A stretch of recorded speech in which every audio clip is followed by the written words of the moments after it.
And now I am joined by Pavlo Klimkin, Minister of Foreign Affairs of Ukraine in 2014-2019. Mr. Klimkin, greetings and thanks for joining us.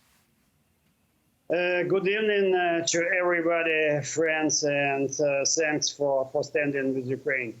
So, Mr. Klimkin, we'll talk about Moldova. Why is it beneficial for Russia to stir up the situation in Moldova right now? And will the Kremlin wage a two-front war if this happens? Yes, definitely. To create trouble in Moldova would be the Kremlin's dream. For them, Moldova is also part of their reality, of the sphere of dominating influence. They want to get Moldova back.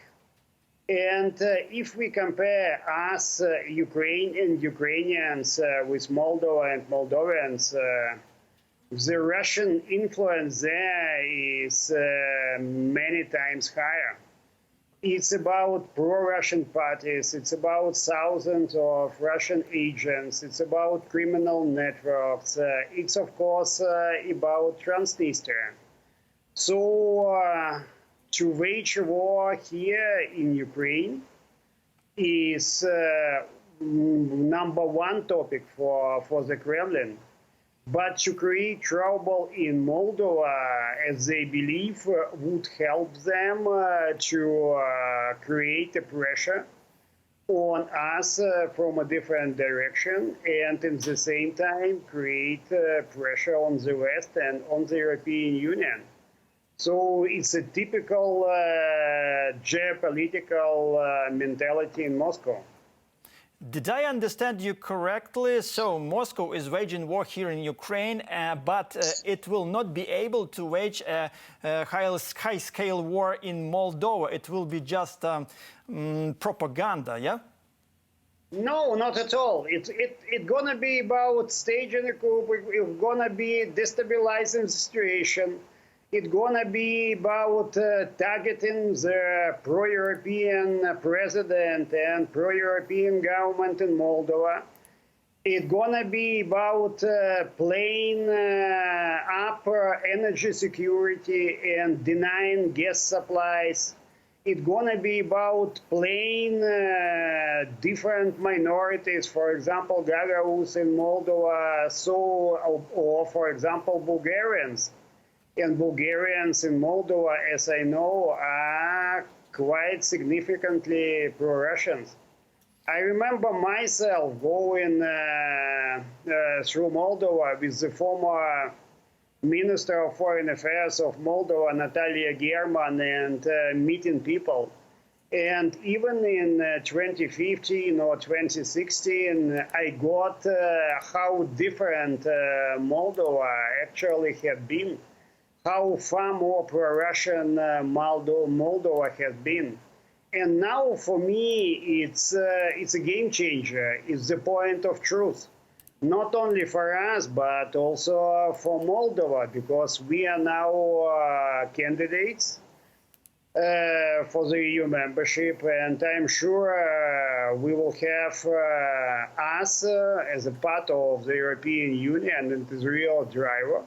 But also Moldova, and actually Moldova should be grateful. And I say it as a friend to us because we've been waging also this war for the Moldovans and for their European future. So we have to be successful together. It's really my point. Mm-hmm. But we are not talking about military activity, I mean Russian military activity on the territory of Moldova. You never know. Because the Russians are, unfortunately, good to create any sort of trouble.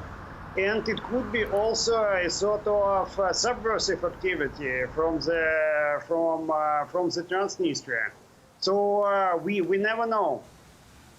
Okay, so but does Moldova have a chance to resolve the situation with Transnistria and regain control of their unrecognized republic? You have stated that Russia is already losing control over Transnistria. How does this manifest itself? It's gonna happen. Definitely, because the current status quo is untenable, is not sustainable. Clearly, there are going to be no Transnistria as we had it for all these years, as a sort of Russian enclave controlled by the FSB and criminal networks. The future of Transnistria is fundamentally different from their past. I am absolutely sure of it. And Mr. Klimkin, my last question to you for today will be as follows. Is Moldova ready to fight back all what Kremlin is going to do on its territory, I mean Moldovan territory?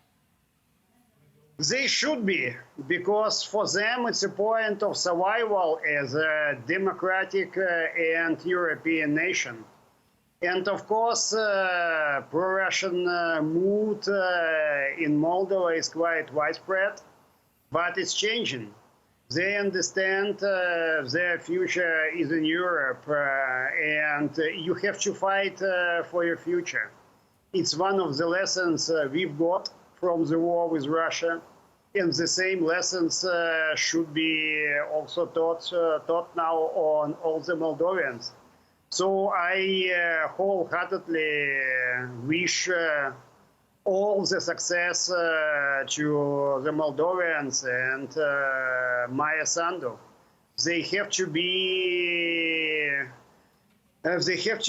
real winner of this existential fight with Russia. We need to be all winners in our fights with Russia, and I am sure we will be. Mr. Klimkin, thank you very much for joining me today, and thank you very much for your honest answers. This was Pavlo Klimkin, Minister of Foreign Affairs of Ukraine in 2014-2019. Thanks for watching our YouTube channel. Latest news, trends, and analytics on all about Ukraine. Like, share, and subscribe. Any questions, proposals, and comments, contact us via email.